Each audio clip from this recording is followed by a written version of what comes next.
أفحسب الذين كفروا أن يتخذوا عبادي من دوني أولياء إنا أعتدنا جهنم للكافرين نزلا قل هل ننبئكم بالأخسرين أعمالا الذين ضل سعيهم في الحياة الدنيا وهم يحسبون أنهم يحسنون صنعا أولئك الذين كفروا بآيات ربهم ولقائه فحبطت أعمالهم فلا نقيم لهم يوم القيامة وزنا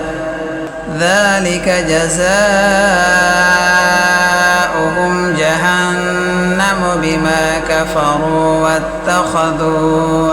آياتي ورسلي هزوا إن الذين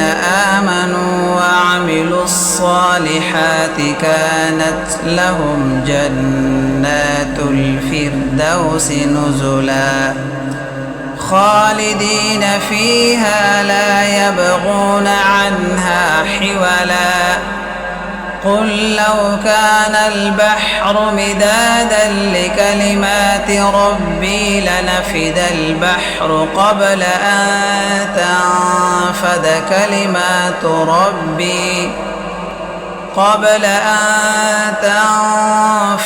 كلمات ربي ولو جئنا بمثله مددا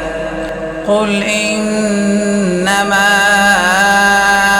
أنا بشر مثلكم يوحى إلي أنما إلهكم إله واحد فمن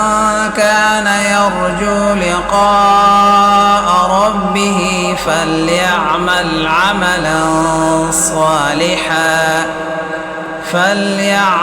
عملا صالحا ولا يشرك بعبادة ربه